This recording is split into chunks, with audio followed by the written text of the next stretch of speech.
Hello and welcome to another episode of Jaxon Talks Everybody with me, your host, Aaron Mashpitz, aka Jackson Stone. This is episode 129 of the podcast, and we got another good one. Brooke. Hello. Welcome to the show. Thank you.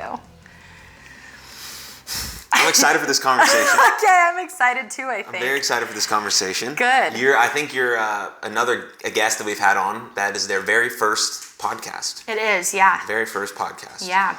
The show's really centered around basically finding people in my life that are super interesting. Okay. And because I think everyone has a really cool story, and some people are more inclined than others to share it, right? And so I'll tell you how this came to be. Okay. Ree and I, my girlfriend, who you know, were sitting in bed.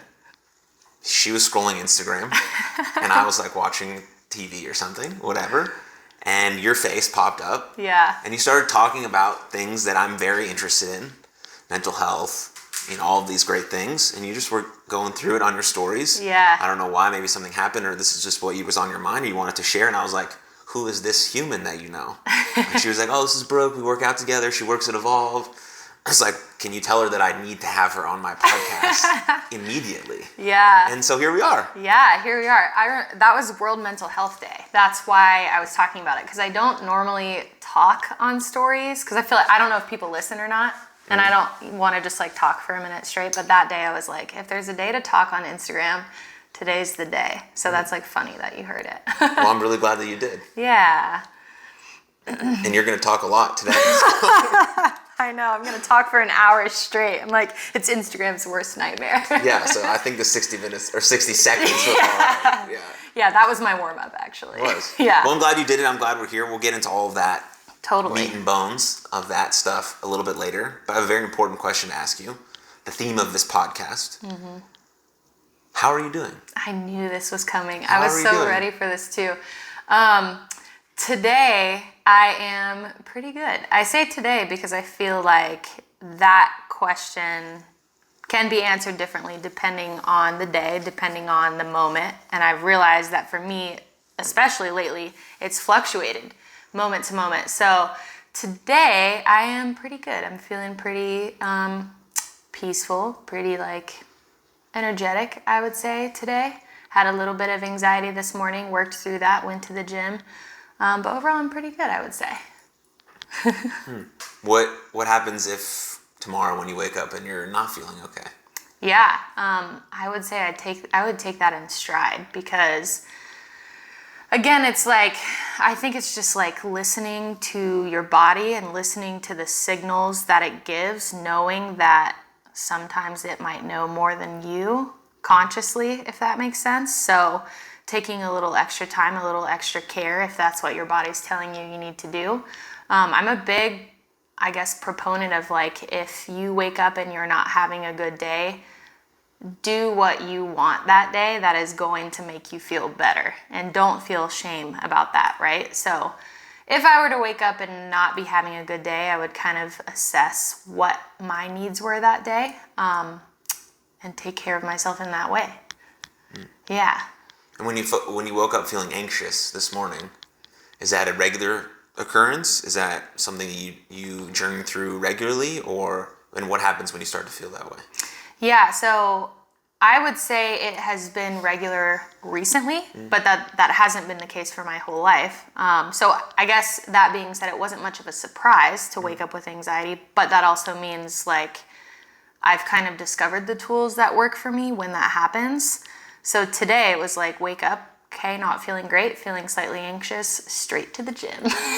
And so, yeah, I don't know if that answered your question, but it does. Okay. But that's not an easy process, right? Because when I try to break down my life, I try to break it down into 4 fundamentals of eating, moving, sleeping, and thinking. Totally. And those thinking encompasses a lot. The other 3 are pretty straightforward, right? I think thinking encompasses breathing, flourishing, some gratitude, right? Some of those other areas of how you think well. But eating, moving, and sleeping are pretty, everyone knows what those are, right? And so when you're feeling some sort of way, whether that be overwhelmed, frustrated, stressed, anxious, I think you can then think about, okay, what can I do based on my 4 fundamentals that might potentially get me out of this state of being that I'm in.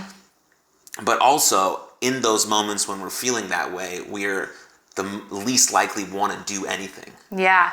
And so we got to have sort of this activation energy that gets us moving. Yeah. But you have to have built sort of that habit in yourself before you get to that moment. Right? If you had never built up a habit of going to the gym and being interested in strength and fitness and your health and all that stuff, when you felt anxious this morning, you would have kind of just stayed in that state of being and maybe had an anxious day. Yeah. Instead of only being anxious for a little bit, getting your body moving and then feeling better throughout the day. Yeah. And so I talk about a lot of trying to, like you said, right, building a set of tools, a toolkit. Because life is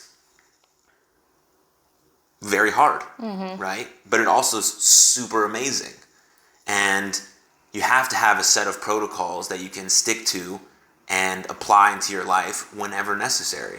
And you want to try to workshop those tools when you feel decent. Yeah. So then you know if they work or not. Totally. Well, I think so. It's interesting. So the 4 fundamentals you said: movement, eating, sleep, and thinking, right? And the first 3 are like survival mode, right? Like you got to move, you got to eat, and you got to sleep. Otherwise, you literally won't survive, right? The thinking is where it's like, that's where we have less control. So I think too, like to your point, is it's also important to watch our narrative of our thoughts when we're in those moments, especially like with anxiety and things like that, or any difficult emotion, understanding that it's temporary, but watching how we talk to ourselves is like a big thing, because it would be easy to wake up anxious and already be in a space where I'm hard on myself about that. Why am I anxious again? Why am I tired? Why don't I want to get out of bed, right?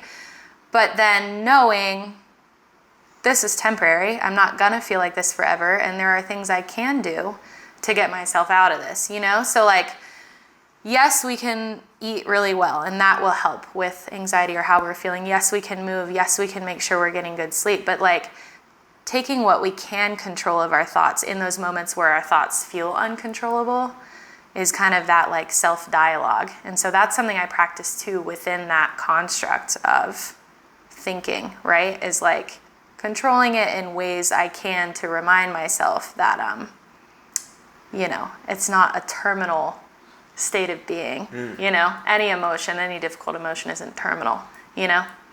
Yeah.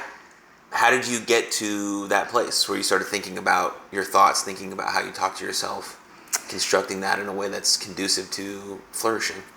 Yeah, how did I get there? That's a tough question to answer, because I think it has kind of surfaced in multiple ways throughout my life. I think it requires a certain level of self-awareness and a certain like state of meditation to like realize thoughts as they're happening objectively, right?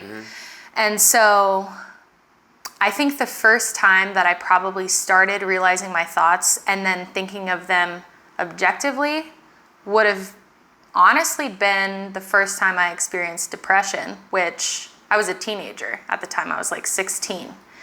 And I was like, whoa, what is happening to my brain? Like I just felt not normal. And that was the first time where it's like I almost separated from myself mentally and kind of had this like awareness of my thoughts, awareness of how they were affecting me, and then also awareness of how shifting those could potentially change things in my own perspective, but also in my like external environment, right?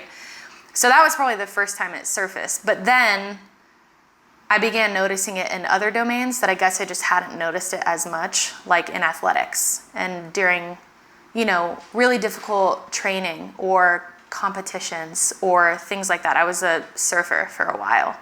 And like noticing what was coming up mentally as I was like, this wave might literally kill me. Like those sort of things, you know? So then it started like surfacing in other domains, I guess. Yeah, but I would say it started in the throes of depression, and then it kept surfacing in sports and just things like that. And now I see it surfacing constantly, right? Because now it's more so like practice to be aware of my thoughts than it is just like a homework. You know what I Yeah. mean? Yeah. Yeah, now you're continuously aware of how you speak to yourself, right? Yeah, yeah. You're aiming to treat yourself like someone you're responsible for helping, instead of just like a person that is here. Yeah. Yeah. Self-talk is an interesting one because, you know, you relate it to sports, and I work a lot with athletes, and your self-talk directly relates to your confidence. Totally. Your confidence is, the meaning of confidence is having intense trust in yourself, and you need that, especially in these very adverse, difficult, sort of life-threatening environments like surfing, right? If you're not talking to yourself in a way that's uplifting but also credible at the same time, right? Your self-talk has to be credible. If I'm saying things to myself that are totally untrue, then I'm not getting myself out of the position that I'm in. I'm just lying to myself. Yeah. And so that's why confidence is about having intense trust in yourself, but you have to earn that trust in yourself by doing the things that you say you're going to do and moving from that space. Yeah. And then your thoughts start to mirror those patterns in pretty amazing ways. Yeah. And then instead of having like one thought that's like sort of negative, spiral and secrete into 700 other thoughts, and now you're in this like dump, you just have like one or two. You're like, that wasn't great. But then you're like, oh, I could reframe those. You know, I still need to work on these things. I'm not perfect, and I still could do better, but this is how I could potentially do it, instead of being like, hey, you're a fucking piece of shit. Yeah. You fucked that up. You're never going to amount to fuck. Yeah, right? And well, those are easy things to tell yourself, which is what's sad. So it's like, it's easy for the self-talk to become negative very quickly. It's funny that you mentioned like one negative thought and then another and then another, and then there's like 700. Have you ever heard of the phrase turtles all the way down? Mm-mm. Okay, so I don't know what it's from, but this is like, I say this all the time and people are like, what? But it's like how you describe a spiral is like, it's just turtles all the way down. So basically it's this concept that the earth rests on the back of a turtle. But then it's like, what does that turtle sit on? Another turtle. But what about that turtle? Another turtle. And it's just turtles all the way down, right? So like that's what a spiral is like one thought leads to another, leads to another, leads to another, and it's just never going to change the farther and farther down you go. It's turtles all the way down. So I think like too, with the concept of negative self-talk, is recognizing when the spiral is beginning, and then like learning for you specifically what's going to reverse you out of it is big, because it's like, if you've experienced this, I have, but like when you witness or you recognize that a spiral is beginning, you can like feel it physically, and it's kind of like, okay, I'm about to spiral. Like, whoa, it's almost like being on a roller coaster and you're like, we're about to drop, dude. Like, you're like, hang on. It feels like that. And so it's like learning how to brace yourself and how to support yourself. If you know that that spiral is about to happen, if you feel like your emotional state is dipping, how can you, like you were saying, be the one to support yourself and be the one to be there for yourself? I think that is a really strong tool to add to that mental toolkit. And it's different for everyone too. So that's where it gets tough, because like what works for me might not work for other people. Cognitive reframing might work for you and I, but someone else might be like, well, I don't know how to look on the other side of the coin. Right. You know, so experimenting with that, I think, is huge. And I talk to a lot of athletes about that too. Because like you said, you work with athletes, and you are and were an athlete. I think we're always athletes. I don't believe in like the has-been thing. I don't fly with that. I agree. Yeah, I'm like, we're not doing the has-been. I still train very hard. Yeah, that's me. I don't know how not to, I think. But it's like, you know, as an athlete, there's going to be that moment of doubt, and that moment of like, I can't fucking do this. I can't do another one, or I'm going to lose, or I can't take it anymore. And then like, again, that self-talk, knowing how to talk to yourself in those moments, knowing how to support yourself and show up for yourself in those moments makes the difference of winning versus losing, surviving versus not. I mean, right? So yeah, that like went in so many directions tangentially, but I hope you see what I'm saying. No, I love it. It's great. Yeah, I mean, that's the whole point of at least attempting or trying these sorts of things when you're feeling okay. For example, like if I'm a 16-year-old girl and I don't know why I said that, but that's just the example I'm going to give. And I'm not feeling well, right? I've had some rough days at school. Some people might have made fun of me. I got bullied online, and it just kept happening. So I'm just like, no, I'm not feeling well, and I don't know how to escape it.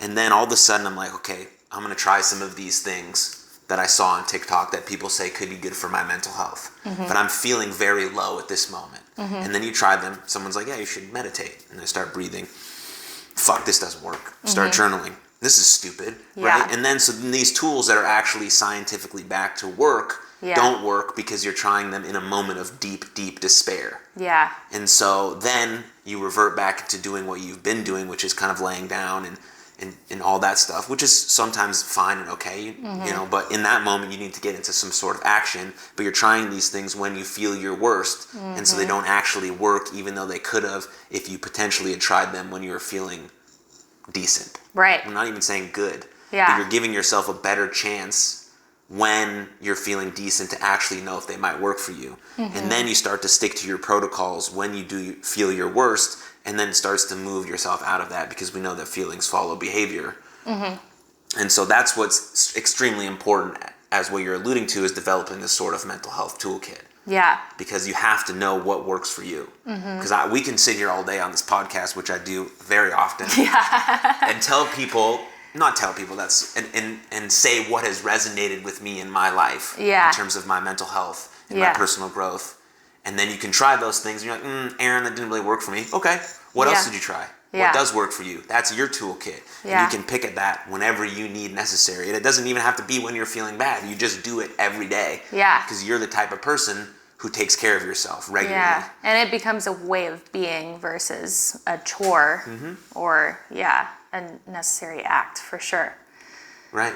That becomes your identity, right? Because your identity really is your repeated beingness. Yeah. Right? You're a bunch of things, but that's not your identity. Your identity is how you show up in the world. The values you portray. So no one can take that away from you. Even if you lose your job or you stop being an athlete or whatever, you still show up this way with your values and your intentions, and that's who you are. That's your identity. And so if we can then, what's the word? Kind of push people in that direction to see themselves that way, then we become kind of these indestructible, resilient people. Yeah. Nothing's going to knock us down, because a lot of stuff is going to knock us down. Definitely. But we are more capable of getting back up than we ever will realize. Yeah.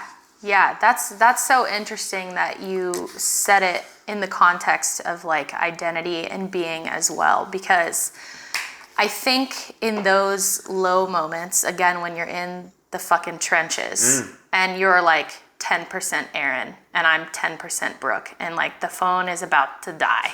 You know what I mean?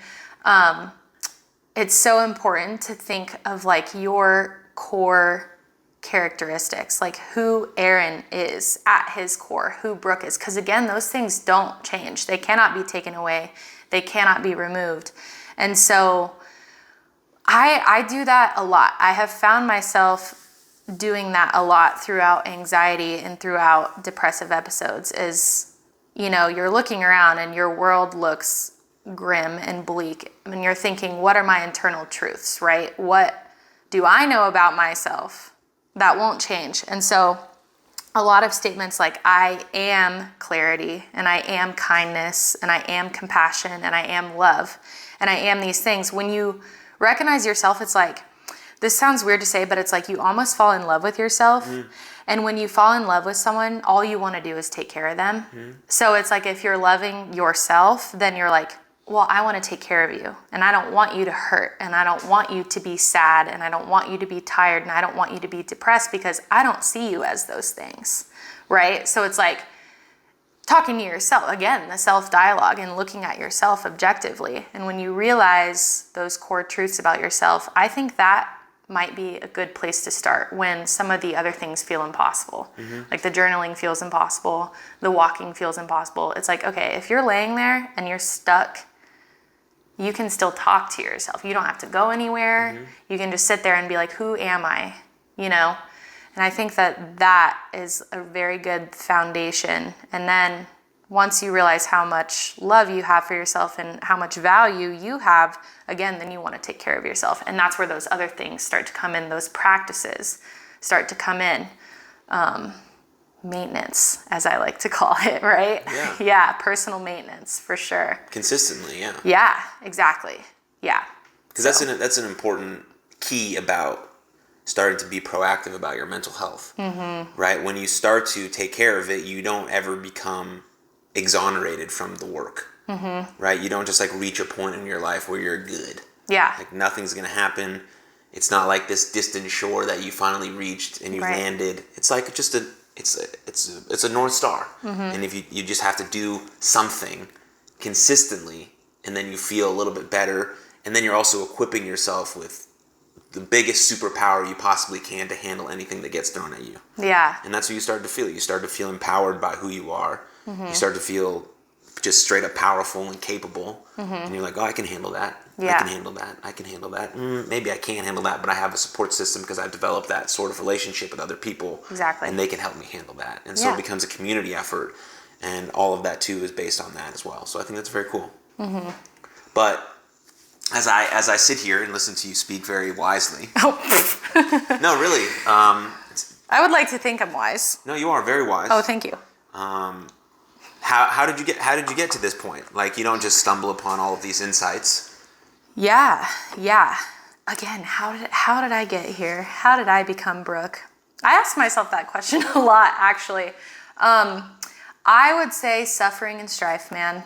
Making the wrong decisions, learning the hard way. I'm honestly a walking cautionary tale. Like, I fully believe that I go through things so that others don't have to, which is why I feel so compelled to like tell my story and help people, because I'm like, let me guide you. If I have to suffer so you don't, like, and I can then help you with what I've learned, good, then that's why I'm here on this earth, right? So how did I get to be this way? Yeah, I think... Can I ask one question before you keep going? Yes. Are you using the word suffer like deliberately? Yes. Okay. Why? Well, because it's like a big word. It is a big word, and so is strife, right? You could have used painful or Yeah. hard. Right. Well, suffering is painful, and it is difficult, and it is hard. And it's like we've been talking about in these episodes where like depressive episodes, I mean, where things feel impossible and feel insurmountable. That's why I use the word suffering, because I feel like it encompasses all of those states of being, I guess. But yeah, I've had periods of that. I'm trying to think. I've lived a long life for only being 27. All right. Well, I'll help you get there. Okay. So let's think about I guess we'll break it down a little bit. Yeah. So before you got to who you are today, you obviously did a bunch of other stuff, which is like playing sports. Yeah. You played sports. So Yes. You mentioned being a surfer. Yep. You did track. Yeah. And you did boxing. Talk about those three. Okay. So I ran track for like 9 years, I think. Age?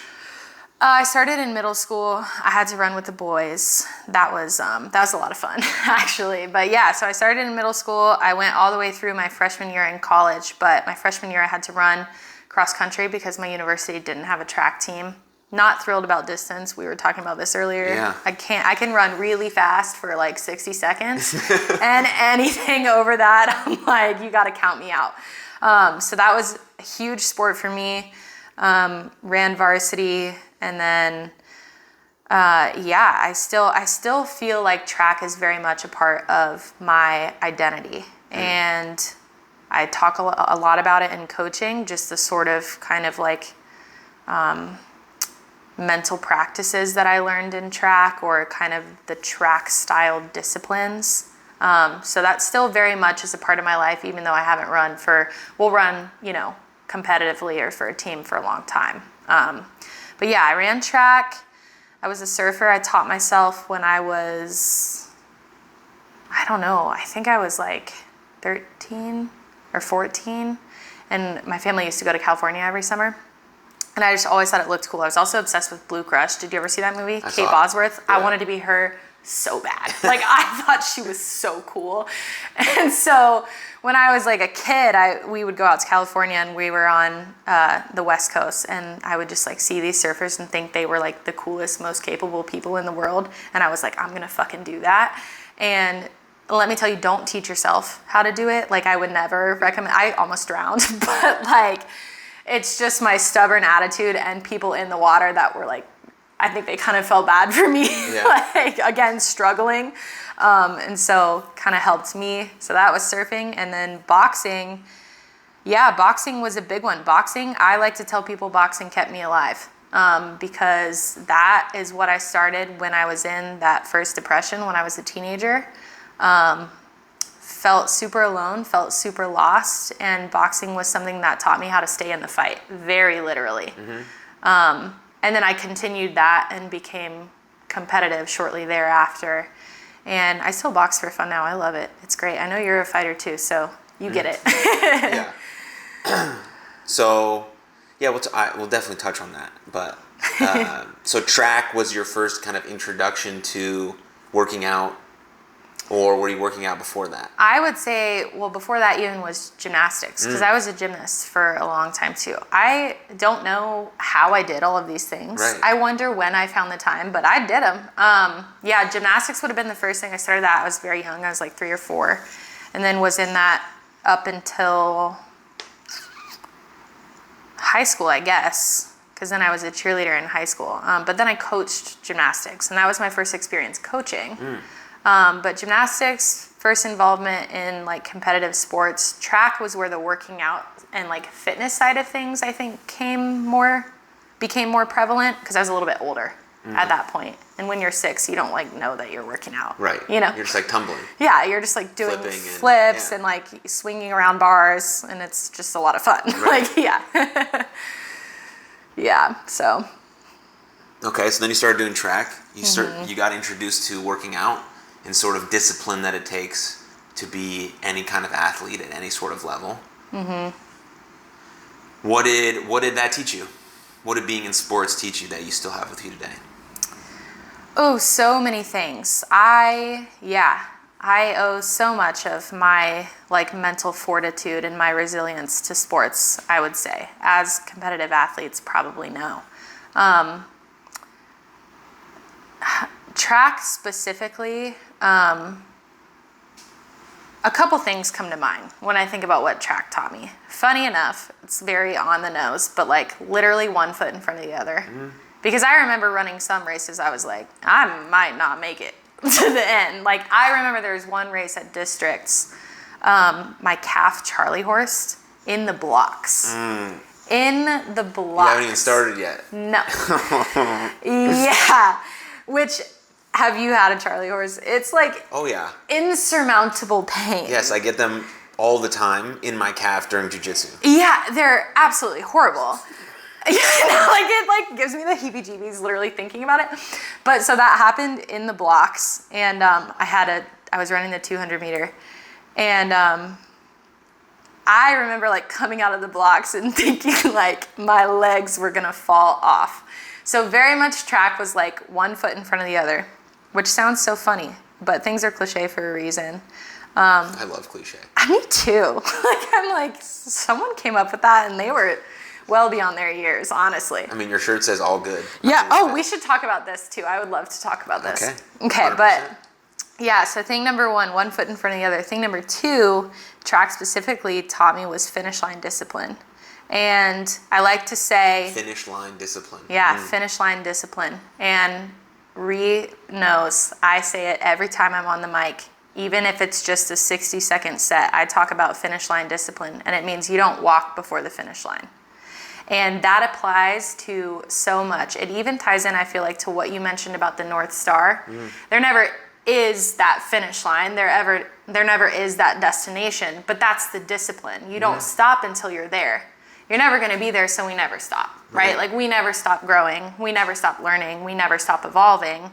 But that's the finish line discipline, is like, we don't walk before we hit that. We don't give up on ourselves before we hit that point, before we become what we want to be.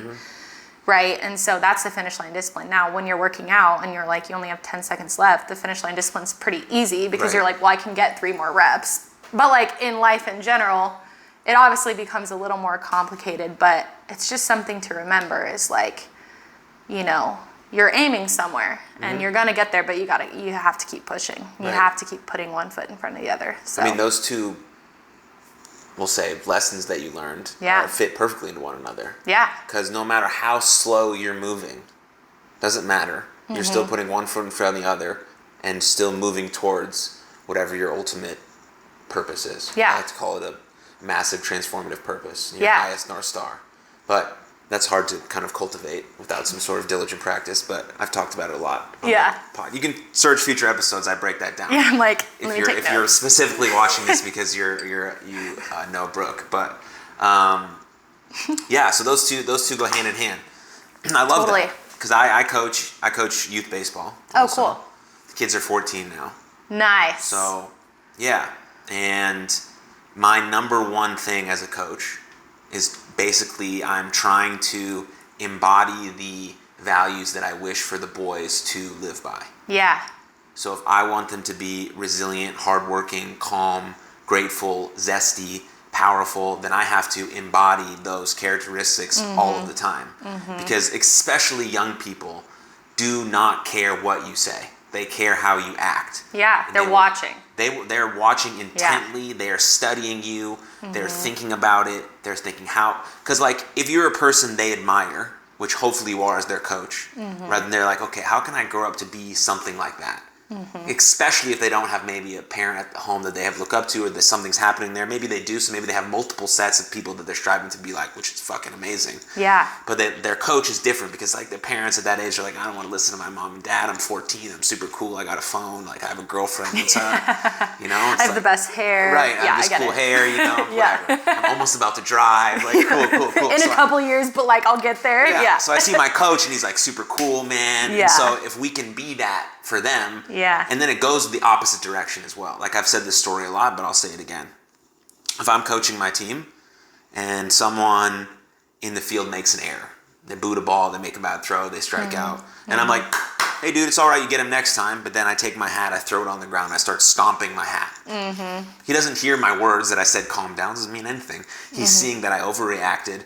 I'm treating him like he's the worst player in the world, which obviously he's not. One thing happened, doesn't even matter. And that's what he sees. And so then the next time he makes an error, he throws his hat. The next time he makes an error or his teammate makes an error, he yells at them. Or he gets a bad grade and his mom tells him he needs to study, he yells at her. Why is he doing all of that? That doesn't make sense. It's not in a sporting environment. Well, he saw someone that he looks up to embody those traits, and now he's resembling them because he's a smart kid and he thinks that's what cool, mature adults do, is that they throw their hat and they yell at people. Yeah. And so if we want to be any sort of role model to anyone, and this could be in your space as well, because you're a coach and people are looking up to you in that way, then we want to embody some of these traits, all of them, that we wish for our people to portray, especially young people, because they're taking over, right? They're the next generation of people who are going to change the world. Yeah. And so when I think about those two lessons that you learned, I mean, that's why I think that sports specifically for young people are amazing. I agree. You know, most people quit youth sports at 10 or 11. And they have yet to learn anything of value from those sports at that age. Sports are not about making it to the big time. Very few people make millions of dollars from sports. Yeah. But what they learn is unbelievably helpful for the rest of their life that you're not going to get anywhere else in a more safer environment. I'm teaching you how to socialize with people. I'm teaching you teamwork. I'm teaching you effort. I'm teaching you discipline. I'm teaching you that even if you put in all of the right amount of effort, it still may not go your way. But what do? You put your uniform on and your cleats on the next day and you show the fuck back up. Because you never know what might happen. You're learning all of those things. Yeah. And it's super important. And it literally changed my whole life. Yeah, I mean, lessons that you carry literally for the rest of your life. In every environment, with every situation, with every person, with every job, everywhere. 100%. 100%. It's so funny because I always say that. I'm like, big sports gal. And people are like, ha. I'm like, no, you don't. Like, seriously. Yeah. Well, because people who didn't play sports long enough don't get it. Like, I'm not just saying that I really like baseball. Right. Like, I'm not just saying. I'm saying that it altered the fabric of who I am. Yeah. Like if I never played baseball, there's Yeah. no way that I would have the same life. 100%. Why? No way. Not a Yeah. chance. So I didn't just go and put in a uniform and play baseball and hit a ball and practice. No, I just like not enough words to explain how it impacted me. Yeah. And so obviously that's why I got into coaching. That's why you got into coaching also, to sort of hopefully have that same impact on other people. Oh, 100%. Yeah. Well, and truly, like, I think everybody is an athlete. You know what I mean? Well, now, too, because I'm working with adults, and not all of them played sports. Not all of them were competitive athletes or whatever. But like, if you work out at Evolve, you're an athlete. If you work out at Evolve, trust me. You are an athlete. Correct. 100%. Correct. Thank you for acknowledging that. I did one workout there. No way. Yeah. With who? Oh, shoot. This is not good. Her name starts with a K. Kayla. Kaylee. Kaylee. Oh, Kaylee. nice. Yeah, Kaylee. Yeah, she's she a was little great. dynamite. Yeah, she was great. The whole workout was great. Yeah. But that's so true, is like, people are like, well, I'm not an athlete. And I'm like, no, but if you are in the fitness space and you're working out and you're moving your body in this way, you begin to understand the athletic mindset, right? And so, yeah, that's something I carry with me always and everywhere.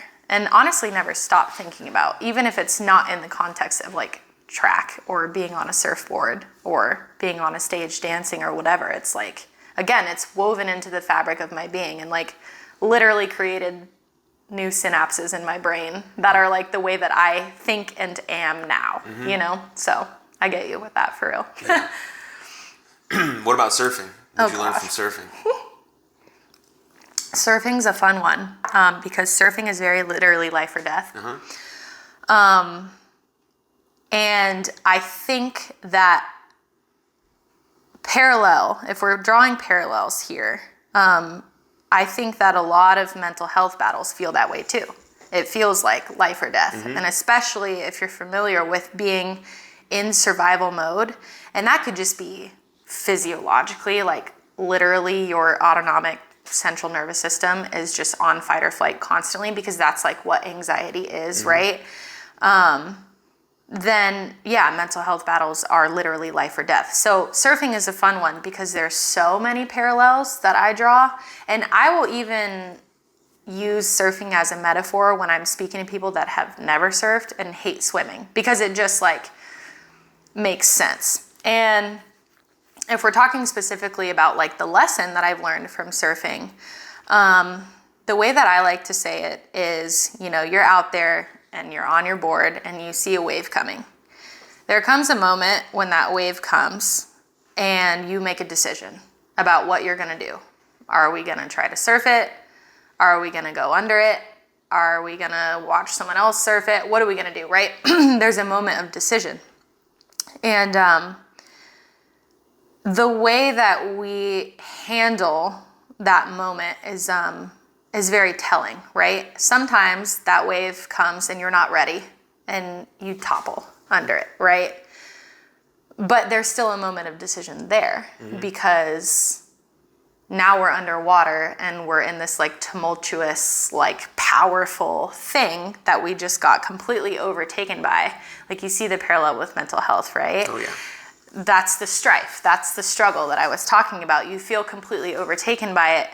Now we have a moment of decision, a moment of almost complete pause. That's why surfing is so cool. There's almost a moment where time freezes.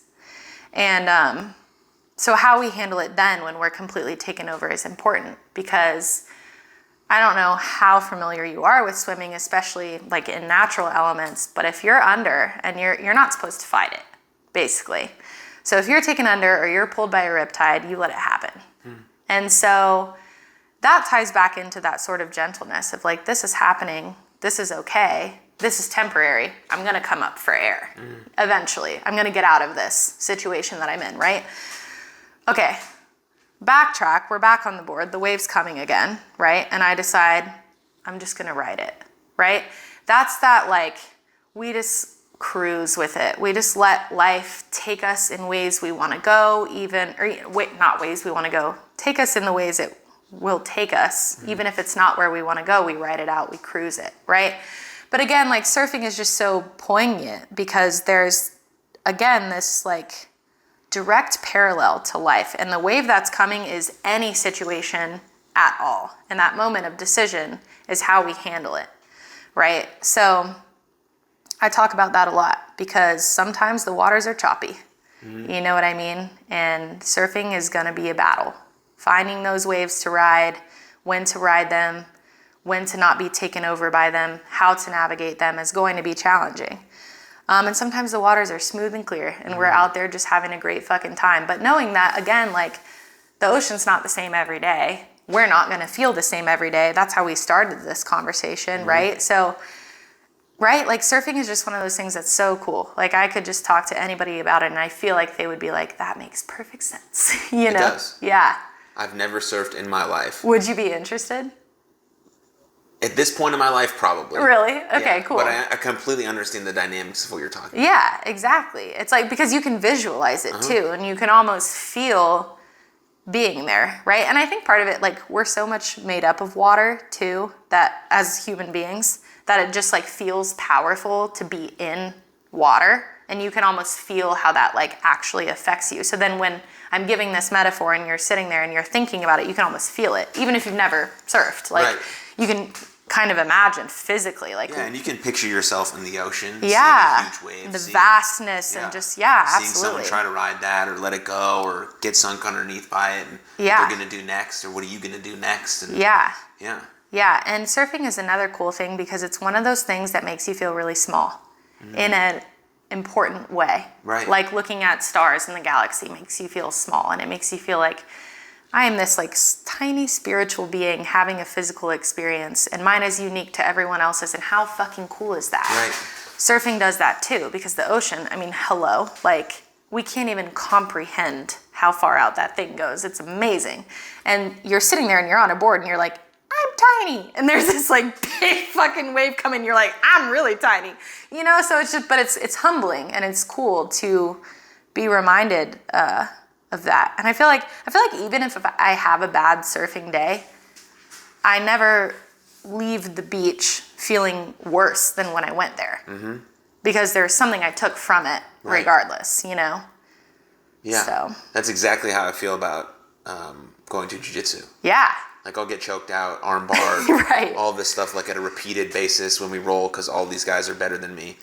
And even when I leave, I'm like, that was a great day. Yeah, exactly. And I showed up on the mat, got my ass kicked. Yeah. Stayed calm, persevered through it, got a little bit better.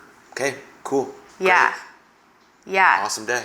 That's exactly it. I'll literally be like choking up water, but then I'll even be like, damn, I did that. You know what I mean? Yeah.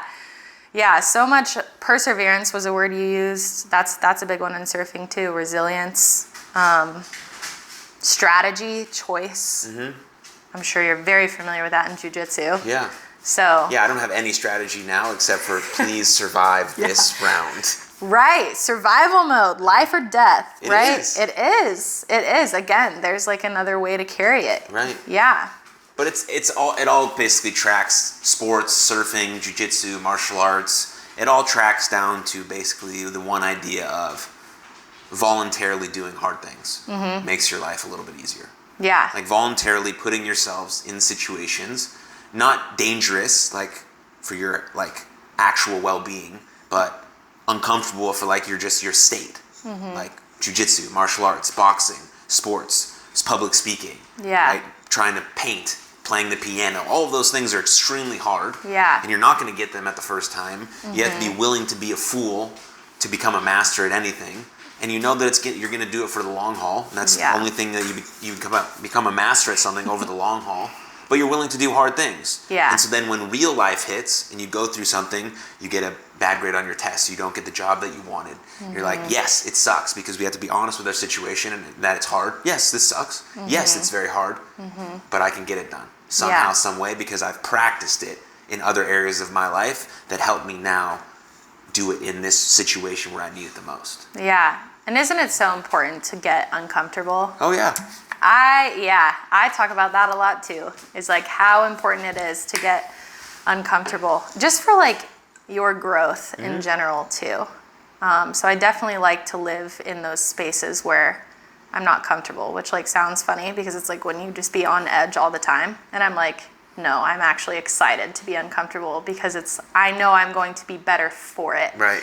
And so that has also been a North Star, especially in mental health battles. It's like, I know I'm going to be better on the other side of this. I'm uncomfortable now and I'm struggling now, but on the other side of it, once I get there, I'm going to be better than I was before in ways I never even thought possible, you know? So I think those reminders too, those affirmations are big. Huge. Yeah. Absolutely. Yeah. And then you decided to get into boxing?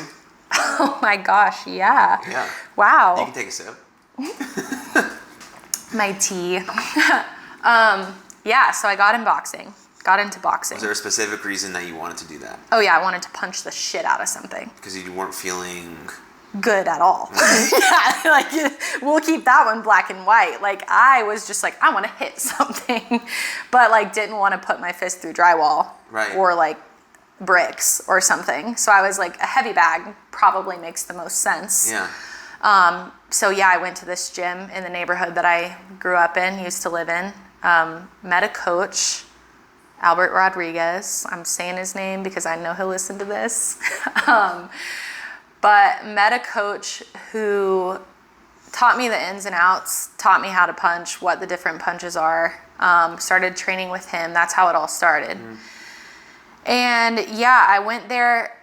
Man, when I was in the throes of that, I think I was going to the boxing gym like every day and just like punching and punching and punching and punching until I was exhausted and then felt better. You know what I mean?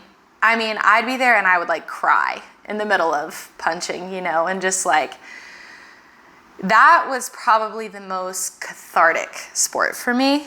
And still is. Again, I still box recreationally. It's a lot of fun. Muscle memory is a cool thing too. Amazing. I'm like, I still know how to fight. Wow, look at me go. Awesome. 16-year-old Brooke would be proud. But yeah, so I got into that during my first experience of depression and was young, yeah, a teenager, and just wanted to hit things very hard. And that's how it started. And then how did it end? Well, I guess it hasn't really ended. My career in boxing competitively, like, hasn't really continued. I don't even really know. I guess I was just in college. Like, there was no great reason for that ending. But again, boxing is another one of those things where there's so many specific lessons that I carry. And like I was saying, staying in the fight. Yep. Like, that's the big one. And I think I was talking about that actually that day on Instagram when I was talking on stories, was staying in the fight and how staying in the fight is always worth it. And that is like its own story. But yeah, staying in the fight is big. Again, kind of like finish line discipline, but it's buzzer discipline. It's the same thing. You know what I mean? These parallels again. So yeah, carried a lot from boxing, still do, still very much have the fighter mentality. That's kind of my like alter ego too, mentally, is this like, are you familiar with Wonder Woman? Of course. Okay. Of course. So like her and her like training montages, that's like me in my daily life mentally. Amazing. I'm definitely not like flipping through the air with like swords and axes and stuff, but just that like concept of like the warrior within, the fighter within, is a big self concept that has carried me through a lot. Amazing. Yeah. Yeah, I mean, outside of sports, I think having a mixed martial arts, wrestling, grappling, boxing practice, it's life-changing, especially for young boys, I think. I mean, that's the only thing that I know really about. Probably amazing for young girls as well. But if we can get into an environment where we are in a safe place to try and become the most capable and dangerous people that we can, and then have that under voluntary control in our day-to-day life, we have then become a very, very productive and meaningful part of society. Totally. And that's very important. And I say the word dangerous not in a violent way. Right, totally. It's but like in a confident, competent, caring, compassionate way. Like the 4 C's of a good man, I think. So competent, compassionate, confident, competent, compassionate, and caring. Yeah. You know, and you can build all of those things in a sort of martial arts practice. Yeah. Because that's just how it is. There's a respect factor. Mm-hmm. There's a discipline factor. There's a loyalty factor. Mm-hmm. You're caring about the person that you're going with because you're not out there to just beat the shit out of him. Right. You're working together. So you care about this person even though it's a violent sort of act. Mm-hmm. And that is like insurmountably beneficial for a young boy. Mm-hmm. And then you add that on top of some sports, and then you add people who have mentors, and like, oh man, we just build such a society where people are elevated, and the same thing can happen with young girls, and then hopefully those young boys and those young girls meet and they build beautiful lives together, and you know, all that stuff. But yeah, individually trying to elevate one another and then having this sort of additive type of relationship. But man, yeah, that stuff is amazing. Yeah, well, it's so great. When you say like becoming dangerous too, like what came to mind for me was like becoming this unstoppable force. Yeah. But like that is in a healthy way, is in a productive way. Right. You know what I mean? Yeah, so that's exactly what it felt like being like in the ring, was like building this warrior who is going to walk outside of those 4 walls and just be like unfuckwithable. Mm-hmm. In a healthy way, like being like, I'm just completely owning their identity and who they are and how they can then pour that into others. Right. You know what I mean? Mm-hmm. And it's 100% played out in your life, as mm-hmm. far as I can tell. Yeah. You know, as far as I can tell, we met an hour and 15 minutes ago. But like you've just stayed in the fight, right? Mm-hmm. And gone through the trenches. Yeah. You know, I don't know 100%, but it seems like you're maybe peeking through the light and becoming the best version of yourself, or you already feel like you're there. I'm never going to be there. There you go. Right? That's like right. Never going to be there. Endless improvement. But I mean, you know, if you need any sort of indicator that it's the truth, you know, you can look at these 2 people that are on the pod right now speaking about it. So that's good. Hello. All right. Then I kind of want to touch on, then you did all that. You went to college, I imagine. Yep. And then when did wanting to be a coach come into that? Yeah, totally. So I think I knew I wanted to be a coach simply because I looked up to mine. And I worked when I first started coaching, I worked with kids. I was a gymnastics coach. Shortly thereafter, a cheerleading coach. Did an after-school nonprofit track program for a while. And then after that, got into the sort of adult fitness space, weightlifting and strength training. But really, I just wanted to be a coach because I felt much like you. Like I had things that I could teach people. Mm-hmm. And again, a walking cautionary tale. I learned these things the hard way so that you don't necessarily have to. And if I can be a guiding light, a leader, a source of inspiration, then I want to be. And sometimes that doesn't even come through the actual coaching the game or the sport so much as it comes through your simple existence in someone's life. Mm-hmm. You know, because people have been that way for me. My coaches are still my role models to this day. I consult them constantly. So yeah, it started that way. I coached throughout college, and now I'm actually in physical therapy school to become a doctor of physical therapy, which is almost another form of coaching. Yeah. It's just a different degree of education, honestly, different level of science behind it. But yeah, that just has become so important to me because it was important for me to have growing up and throughout my life. So now I feel like it's something I can pay forward, I guess, and give to other people, that mentorship, that role. So yeah, that's kind of how it started. I feel like you're going to be an amazing physical therapist. Thank you. You want to know why? Literally cries. Why? Here's why.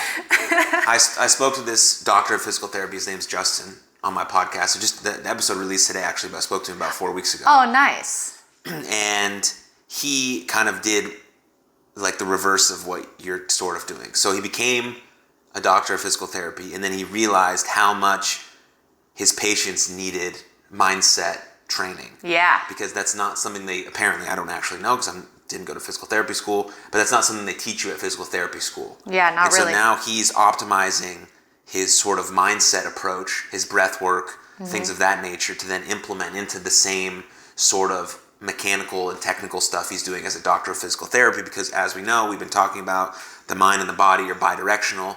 Each impacts one another. If you feel like you're too stressed or too overwhelmed, you're not going to be able to heal as well as you could have. So you have to be able to calm your nervous system down with some breath work, some self-talk, all of that, and then obviously get to the root of the issue as to why you're in physical therapy. But all that stuff matters. And so it seems like you have a really good foundational piece on this sort of mindset, mental health approach. And then you're going to learn all this technical stuff about physical therapy and then be able to combine the two. And whoever comes to you is going to be fucking amazed. Oh, thank you. So that's really cool. A high compliment. I appreciate that. No, it's amazing. Thank you. Yeah, no, sweet. What do you think is, in your current job at Evolve, what is the most challenging piece? The most challenging piece? Is there one? Or is it all sunshine and rainbows?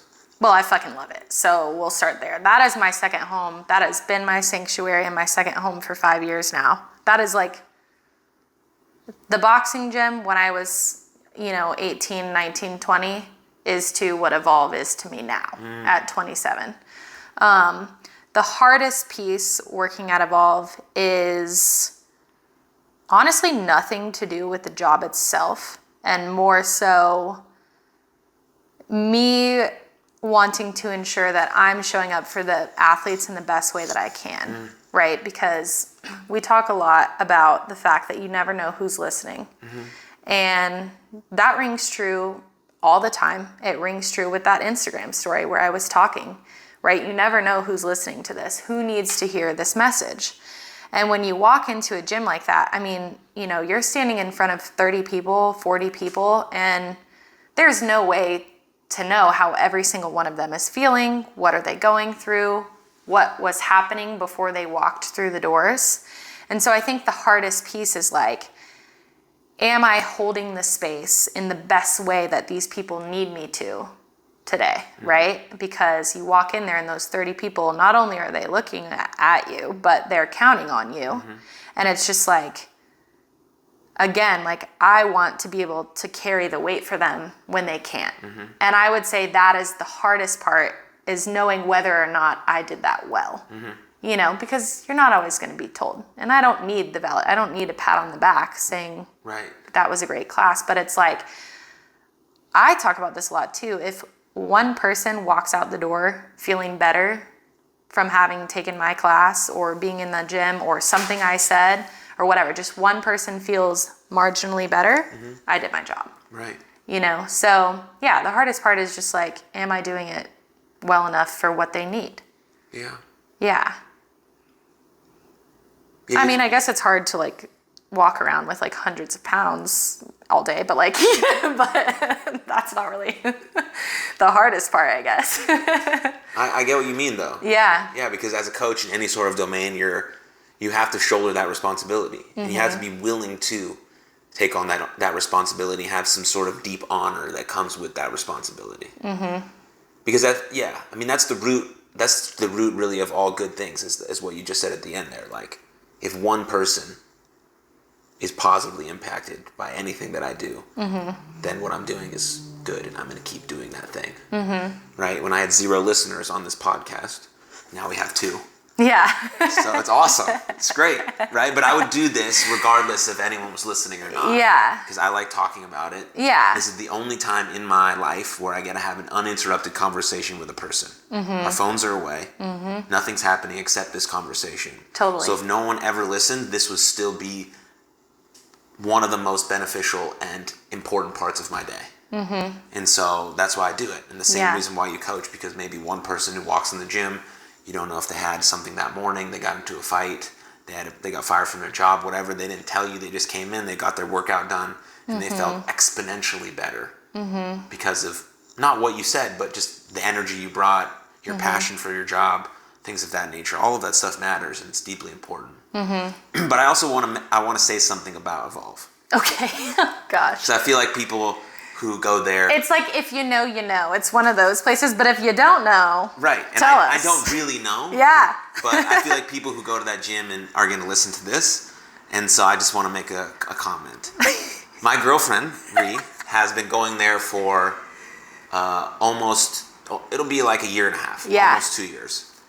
And from how she feels to the community that's been set up there, to the trainers, to just everything about the gym itself, I, from a very outsider's point of view, only done one workout, been there once, don't know anything else. Went to like one social event at something one time, but other than that, don't know anything. I just know how it makes my girlfriend feel, and how important it is for her to go every single, like 6 days a week she works out. Yeah.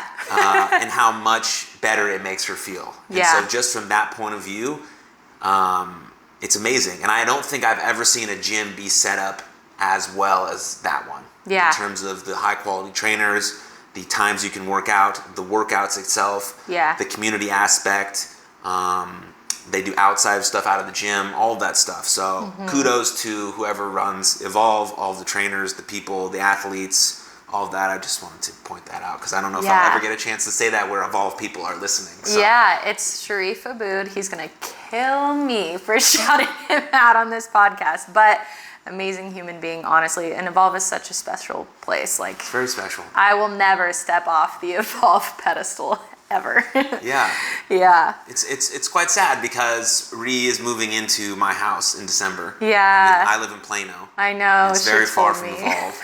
She's like heartbroken. She is. So I feel bad about that, but I'm very excited she's moving in, so I think we'll be all right. But trying to find another gym of that caliber in the Plano area will be hard. But I know she wants to attend some weekend workouts when she can. Totally. Because I'll be coaching baseball on the weekend, so she'll have a bunch of free time. So I'm sure she'll pop in for a bunch of workouts. But I wanted to point that out. So I think that's important. For sure. All right, I want to touch on a few more things. Let's do it. But you posted it on Instagram today. Sometimes I do that. You posted on Instagram today. Rarely. And you made a great post. Thank you. Do you have it pulled up? What do we? Oh, great. Oh, yeah. He comes prepared with materials. And the post basically talks about how grateful you are for your body. Yeah. I'm not going to read the whole post. It's long. But Brooke's Instagram will be linked in the show notes, so you can definitely check it out and follow her. But just kind of run me through your thought process about this post, why you posted it, how you become grateful for your body, things of that nature. Yeah, totally. So gratitude specifically is a relatively new practice for me. Oh, yeah? I'm not a stranger to it, but like deliberately and regularly practicing it is fairly new. Meaning like listing out specifics, if you will. Never really did that. I knew I was grateful for things, but I wouldn't shed light on them specifically. This post specifically came about, the photos are from a competition that I did, a fitness competition a couple weekends ago. Physically, probably one of the hardest things I've ever done in my life. Again, the body and the mind are bidirectional, right? So there was a lot of notes I took on the experience mentally of how I felt mentally, how I was talking to myself, what was happening physically, right? And fitness is so cool and competing is so cool because you kind of feel like a superhero when you're done. You're like, holy shit, I didn't know I could do that. Mm-hmm. And the reason that message specifically became important is because more on the recent side, I've obviously been talking about it, but just with mental health battles, we mentioned the lies that you begin to tell yourself when you're in those dark spaces, those lonely spaces. And I think that there was a period where I was telling myself a lot of those lies, like, you're not capable, you're not worthy, you can't do this, you're whatever. And then to see the fact that my body fucking did it and like excelled at it was a kind of whoa moment. And I wrote about gratitude specifically because I realized how often my body shows up for me when my mind doesn't, you know? And that's kind of the whole message in the caption is like I don't even remember what I wrote, but I'm like, I've lived many lives since 6 a.m. When my mind says collapse, my body says stay standing. When my mind says quit, my body says another step. When my mind says you can't do it, my body says watch. Yeah. And that's exactly it. So it's like when my mind is telling me these lies and feeding me these doubts and creating storm clouds, my body's still showing up. And again, that's the survival versus death too. It's like we're still waking up another day. Your body is still breathing. Your body so badly wants you to live. And I think that that's a very important message, because when we start going into these spirals, these turtles all the way down spirals, recognizing the difference between the mind and the body becomes very important. And I think that there's a narrative that the mind will start to say when we're in a bad spot, and the body can kind of override it, right? And yeah, I just think, so I wrote about gratitude just because I think it's so important to thank yourself for showing up for yourself every day, even when your mind tells you it's impossible, you know? So that's where that came from. This, the last bit before you specifically talk about the event itself is the best piece. So I'm going to read that one. Okay.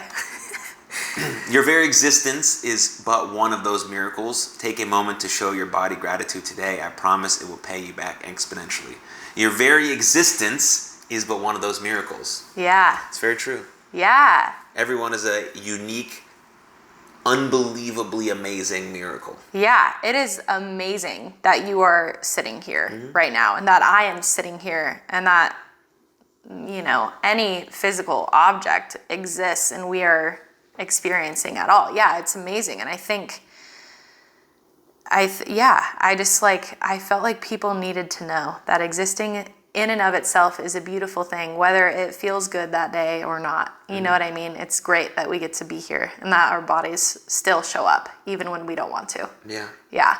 An example of a post like this and your Instagram stories are one of the reasons why social media is a positive thing, right? Of course, there's a bunch of negative things that come with social media, and we can talk about those at length, but one of the positive things is these sorts of messages. Yeah.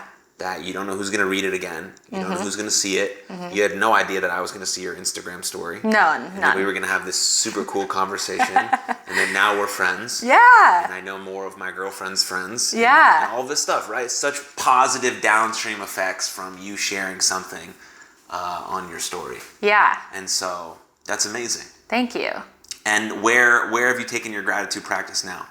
Yeah, so that actually started because when I was, again, in the trenches, I was like, I don't know how I'm going to claw myself out of this. I don't see a way out. And my friend was like, I get that, but here's what we're going to do. I don't care how the day goes. You're going to find 3 things that you're grateful for every single day. It can be simple. It can be a glass of water tasted really good. You're going to find 3 things, no matter what, no matter how shitty the day is, that you are grateful for specifically that day. So I started doing that, and that's where it kind of like snowballed. And just because it's so funny, it's like once you start it, you realize how many things you really are grateful for. And you're like, wait, I want to write about like this, and like, wait, this. And now all of a sudden you're seeing all of these things in kind of a new light. And yeah, I think gratitude is a very unique thing to practice, especially when you're feeling down and, I guess tormented or sorrowful or, whatever word you want to use. I think that it feels counterintuitive to practice gratitude when you're like, well, I literally feel like shit and I don't want to feel like this, so what do I have to be grateful for? It feels counterintuitive, but it's actually very powerful to be able to, I guess, uphold that practice. And I think that's yet another tool that can kind of help you pull out of it a little bit. Yeah, when you can see that there's still things that are beautiful and still things that are worthy, even when you might feel like there aren't. Right. You know? Yeah, gratitude practice is extremely powerful. But you have to commit to it for the long haul. Yeah. Right? And it feels like a little cheesy sometimes. Of course it does, because you see all these things on social media again that's like, these kind of things that aren't really backed by the true nature of what they should be. And it's like, it promises things that it probably won't bring. Like having a gratitude practice and a gratitude journal will not instantly make your life become the life you want. Right. But it will give you sort of a foundational piece to move from. Like you have these things, right? What's important about some sort of gratitude practice is that you're writing down the things that you already appreciate and love in your life. Totally. And then have the ability to still strive for more. Because I'm grateful for my girlfriend, my family, my mom, my dad, my house, whatever, it doesn't mean I can't go and get more or become more. But the thing is, if I never do get more or become more, I still already always have these things. And so my life is still already full because of it. That's the point. Yeah, I think that gratitude helps you come from a place of abundance rather than a place of scarcity or lack. Yeah, absolutely. Yeah. 100%. Great. Yes. So everyone could potentially benefit from writing a couple things down that you're appreciative for. Yeah. That you're thankful for. Yeah, or at least taking note of them mentally throughout the day, you know? Or writing a letter of gratitude to yourself or a friend or anyone. All of those things are extremely powerful. Yeah. And people need them more than you know. I'm a big handwritten note gal. Yeah? Oh, yeah. That's the handwritten letter is a big part of my nonprofit. Oh, nice. It's kind of our thing. Cool. It became our thing very recently. Really? But I've done it at like the past couple things that I've been to. Yeah. I really like it. Yeah, it's like, because people don't do it that often, right? And well, it's such an intimate, like, experience and connection, too, to be physically writing something. Right. Whether you're writing to someone that is already passed, or you're writing it to yourself, or you're writing it to a friend, all that stuff is extremely powerful. Yeah. It's like getting it out, using it as a tool to move it from your head onto a sheet of paper and seeing it physically and connecting with it and all of that stuff. Yeah. That's why a journal is cool. Yeah. So, okay, I have a couple more things to ask you. Cool. And then I'll let you go. I mean, we're in my own home. I'm doing great. That's true. I also want to touch on your Instagram story from World Mental Health Day. Yes. What message were you trying to get across that day, and why did you feel like it was important to tell people? So, I'm trying to remember what I said. It probably was word vomit, but I think that day in particular, I just felt compelled to speak because I've always hated the taboo of talking about mental health, right? And like, obviously, you know about that because we know that you feel very passionate about speaking openly and authentically about mental health, whether it's positive or negative. But I think for a long time, and still to a degree, there's existed a taboo about talking about how we're feeling, right? And I, again, like to create a space and be a space and hold a space where people feel like they can talk about those things. And also, like, we know this, but I think we forget it, that social media is oftentimes a golden reel. And like, even watching my stories, it's like, wow, she's doing a lot. She's traveling, she's going to shows, she's working out at Evolve all the time. Like, she must be great. And like, that's not necessarily true. So just reminding people that there's always stuff behind the curtain, and don't then take it upon yourself and get down on yourself because you think, oh, maybe I'm the only one suffering, or maybe I'm the only one, going through whatever it is right now. And so I think my message really was to just say, like, first of all, it's okay to struggle because we all struggle, whether it looks like it or not. We all do. And then 2, it's okay to talk about it. And that's actually what spurred the message, is because someone told me, I don't remember, someone told me that I was posting about mental health and journaling and struggling because I was trying to get pity. And that's what spurred me saying it, because I was like, oh shit, like if other people don't talk about it because they're afraid that it won't be received well, the space won't be held for them, then they might just, turn in on themselves and truly isolate themselves and suffer alone. Now, someone saying that to me didn't bother me. Again, I have the fighter mentality, so I'm just like, you can't break me, dude. Like, that's not going to make me feel bad about myself. And also, I know my truth. Like, I'm not looking for pity. Right. I have a story to share, right? Right. And so, yeah, so then, like, if you are struggling, it's okay to talk about it. There are people who want to hear it and who want to support you and, want you to feel better and want to show up for you. And then, what was the other one? There was like another one I was going to say. Just that you're not alone, Yeah. And I think that's said a lot, but that people don't really know that in those times. But it's like, truly, you're not alone. Right. And so just to sit there and to be able to level with someone and to be like, yeah, I've struggled too. Like, I get that. Like, that empathy is so important for people in those times. And that's sort of gentleness and sensitivity. So that was kind of my goal with the message, is just reminding people we all suffer. It's okay if you are. It's okay to talk about it, and you're not alone. Yeah. Beautiful. Thanks. Yeah. So what's on your shirt?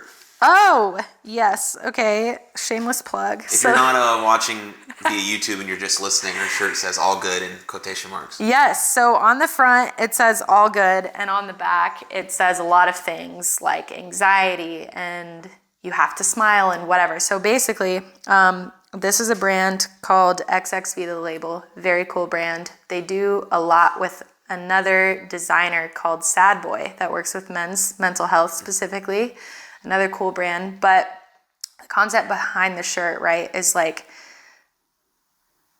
that notion of fake it till you make it, and like that you have to be fine and you have to be good all the time isn't true. And again, it's okay to not be okay. It's okay to struggle. And it's okay to be open about that and to be vulnerable about that and to admit that. Is kind of the concept behind the shirt.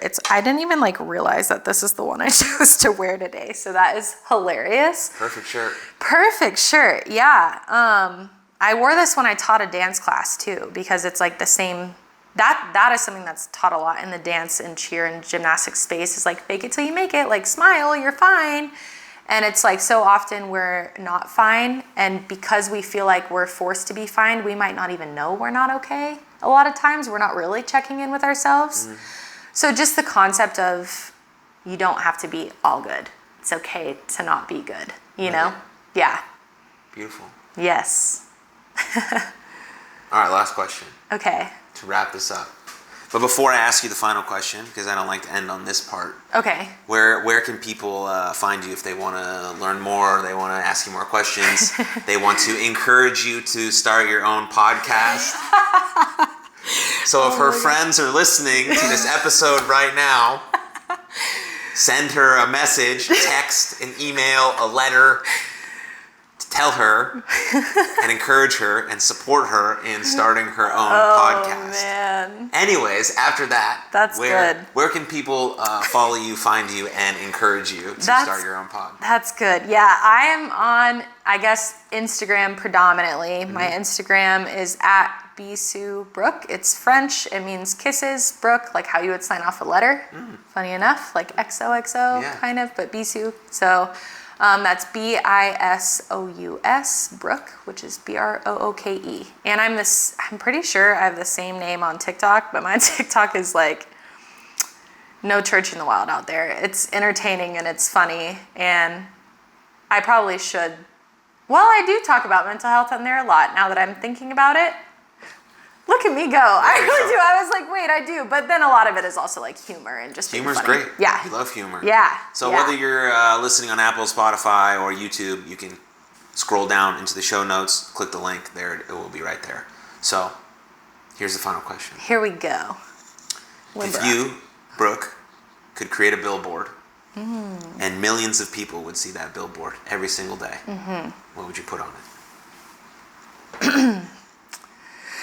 This is one of those questions that I wish I would have prepped beforehand, because I feel like you're gonna walk out the door and I'm gonna be like, damn it, like I should have said something else. So I don't know how like convicted I'll feel about my answer. Okay, so what am I putting on it? Meaning like, it's just a message I want people to see. It's just a message. Loud and fucking clear, because Like, it's on a billboard. For example, mine would be "You are loved." Yeah. So you can put, it can be a sentence, it can be a phrase, it can be a word, but you want millions of people to see this every day. Yeah, I think it would be, you bring about what you think about, which speaks for itself. Yeah. Yeah. You bring about what you think about. Beautiful. Yep. That's also now the title of this episode. Yes. Well, I feel like that means we need to like get more into that. I mean, I think we talked about that the whole time. Okay, good. I think I blacked out from nerves, so how'd I do? Amazing, yeah. We were chatting for like an hour and 15 minutes. Awesome. Yeah. Nice. Do you have any last minute comments, questions, concerns, anecdotes, funny stories? Ooh. Last minute messages? Things you want to talk about still? Well, we didn't acknowledge that there are other guests in the house. We have Juno and Zuri here. We can welcome them to the podcast. Your doggos? My large dogs. No, I don't really think they're... Actually, I would like to give a book recommendation. Yes. Yeah, let's Please. do that. Okay, no, this is perfect because it ties right in with you bring about what you think about. Okay. It's called The DNA Field and the Law of Resonance. Okay. And this is by Pierre Franck, I think is how you say his last name. Could totally be butchering that. But yeah, it's all about the law of resonance and how our literal DNA, our thoughts, very literally impact our surroundings and our experiences. So very cool book. It's pretty scientific. If that's not your vibe, I'd be happy to send notes to whoever wants them. But yeah, that's my book recommendation. Great. Yes. All right, those books will also be linked in the show notes, so you can purchase them wherever. Great. Thank That's all you got? I think so. Amazing. This was fun. Wonderful. Thanks for joining me. Thank you. Maybe we'll do a round 2, That would be awesome. or hang out outside of having a conversation. We're for friends a podcast. now. Yeah, you literally walked my door. I was like, we're best friends. Amazing. No, this is really great. Good. Thanks for accepting my offer. Thanks for having a conversation with me. Of course. I appreciate it. Thanks everyone for listening, watching, wherever. If you're a brand new listener, this is like your first episode because you love Brooke. Thanks for tuning in. If you enjoyed, subscribe to the YouTube channel. Give us a review on Spotify or Apple. But most importantly, please take good care of yourselves and others. And I'll see you next time. Cheers. Bye.